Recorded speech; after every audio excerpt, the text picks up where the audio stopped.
Good evening, everyone. My name is Yaprak, and I'm the founder of Growth.ca, the social platform that fundamentally transforms how we perceive the most universal, routine, and unavoidable consumer behavior, grocery shopping, building a digital ecosystem where we shop for groceries. Growth.ca is a category-defining, behaviorally engineered grocery platform that reimagines everyday shopping in a personalized, unified, wellness ecosystem, harnessing authentic micro-influencers, social networks, and proprietary first-party data to unlock transformative value and precision commerce intelligence for consumers, brands, and retailers. The problem is we tend to perceive grocery shopping as a responsibility or an errand, but I really want to change that, reframing it as a social, fun, engaging experience that builds community. So right now, consumers face decision fatigue. There are too many options. They're uninspired or unmotivated to shop. And brands and retailers are currently struggling with optimizing inventory management and also predicting demand. So why now? Right now, we have a lot of advances in AI that make it possible to understand purchasing behaviors with remarkable precision. And also, there's an increased demand for authentic instead of artificial insights. What this means is that digital natives, especially Gen Z, they're constantly exposed to so much promotional content on the social media right now that they can tell the difference between what's influential and what's actually an influencer. And by doing this in this way, we're really trying to reframe what an influencer is by allowing everyone to be a micro influencer within their own social circle. So that brings me to our solution, which is a behavior first grocery platform that turns every cart into a source of personal progress, social momentum, and precision data, unlocking transformative value for consumers, retailers, and impact. On our platform, the key features are discover, inspire, and share. It's very simple. It's really community focused, and it's intended to be very inspirational and motivational. So moving on to our customers. Our core customers are Gen Z and millennial everyday shoppers. So really targeting digital natives who can adapt easily and quickly to our app. Then we have roommates and families. So this app is especially useful for college roommates who are looking for ways to coordinate their shopping list, as well as for families to coordinate their budgets. And then we have wellness and food influencers and wellness content creators. So they're going to be strategically incorporated into the app so that their existing audiences can also start building a sense of community. And then we have retailers and CPG brands who are our key customers. And then we have niche food communities such as vegans who are looking to discover new products that are going to help them build community in a way that they should. This is the Grossier flywheel. So first, users track their grocery purchases and their wellness goals, and then their close circles observe and engage through authentic recommendations. And then they get smart nudges that reinforce healthier choices and motivate repeat engagement. And then brands and retailers access predictive demand data. And then finally, users get rewards and personalized offers that are going to build habits. This is a more detailed breakdown of the user experience. So users log their groceries either by manually entering the product information or by scanning their receipts or an image of the product. And then they receive personalized nudges that are aligned with their personalized goals. And then they join motivational challenges that drive accountability, inspiration, and community engagement. Also, they discover products that are validated through authentic micro-influence. And lastly, they discover hyper-personalized rewards that are directly tied to their evolving habits. Here are some details of the visuals. This is taken directly from the prototype. So this is what it looks like. They can easily enter product details or quickly get the receipt by uploading a photo. And then there's also the survey aspect, which is again going to be where people can comment on new product updates, recommendations, or if they're joining a challenge, this is where they get to share their milestones with their community. And they also have a individual section that's hyper personalized with promotional deals that are provided to our users so they can claim their coupons and directly shop from there. Ideally, they can also share these coupons with their friends so that they might be interested in similar deals. And on our platform, we have these key sections. So discover, inspire, save, track progress, earn rewards, and lastly, we have a wellness focus.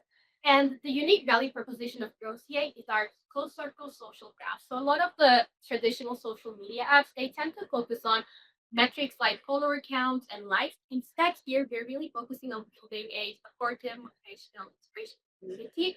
So our goal is to create mini communities in which every single user becomes a micro influencer within their own social circle, and we also have an existing influencers. So it's really a very supportive environment. In terms of prototype feedback, right now, initial interviews with Gen Z reveal that there's a strong demand for product inspiration that feels authentic instead of the stage brand deals that are commonly seen on social media. And participants also highlighted unmet needs in motivation, convenience, and personalized discovery and coordination. And lastly, initial feedback suggests that because grocery shopping is a high frequency, low commitment behavior, consumers are more likely to purchase products that are recommended by their part of social circles, which drives consistent and repeat sales. So the idea for Gross VA really came to me when I did the first interview with my younger sister, who is actually in the audience today. She mentioned that she went to the grocery store and she ran into one of her favorite wellness influencers. And I immediately asked her if she'd be interested in seeing what that person bought that day, and she was very interested. So I thought that there would be demand. So she's Gen Z, she's a college student, she's exactly the target demographic. So it was an initial reinforcement of my initial idea. So that's how it was formed. Moving on to the competition, we do not have direct competition because this is actually a new category. So behavioral grocery category. So we don't have direct competitors. But TikTok is a very considerable competitor in this sense because a lot of users are uploading grocery hauls where they share product recommendations. So this is something to consider. But then people, depending on their algorithms, they get exposed to so much, like a variety of content on TikTok. So we're very specialized. That's why we're differentiating. And then most of the grocery apps that exist, they focus on delivery and convenience. They're very transactional, where we focus on optimizing identity. So that's how we differentiate. Moving on to the revenue model. So we have four key revenue streams. The first one is behavioral ads. This is through CBG brands. And then we have our B2B retail through brand software as a service. So this is going to be mostly the behavioral data analytics. And then we have coupon redemption commissions. So each time someone makes a purchase through our platform, we are commission. And lastly, we have our consumer subscriptions. We have a premium and a premium plan that can be for individuals or families. Moving on to the financials. So for now, the total estimated budget range is from 120 to $250,000. And here's the detailed breakdown. Most of it goes to operations, followed by product development, marketing and growth, and then contingency. Some ethical considerations to have are, since we're an app that heavily relies on data, it's a top priority concern for us to focus on data privacy for our consumers, and then we're also allowing companies to have access to data that is going to help them predict consumer demand, which means they can have local rate by having a better understanding of what to expect, so they can optimize their stock inventory management better. And this is the business model canvas. So in terms of the cost structure, right now we have product and engineering development, and then cloud infrastructure and ML compute, as well as creator-led marketing and community. All that are being launched strategies to be partnering with existing. And yeah, that concludes my presentation. We now have some time for meeting.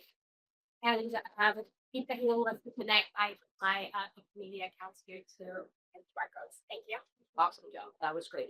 Let's go with just one question because we're getting towards the end. I go up afterward on my presentation. Who's got a question? Joy, David, anyone? Michael. Do you, my biggest question is really how much evidence you have that people want to shop this way? Like what kind of empirical evidence you have? Any? Um, Sure. So there are so many studies that show that people are starting to trust influencers less, and they are actually maybe purchasing decisions based on what their close circles are recommending. So that's the main form of evidence. And they said that they trust their peers, like their friends and family most. So we thought that by their recommendations in grocery, the very high frequency but low commitment shopping, if they hear something, they're likely to go and try it for themselves, a very low commitment option. made up. I have one comment. I really like that there's a coupon element. People, you know, they're not going to go use this unless they get something into their wallet right away. Yeah. And that the fact that you can tie this to your business model is a good one. So I would focus on that. I like that piece. Yeah, the hyper personalization. Correct. And your, personal example is just the opening step. That's I like, got- here's how I started this.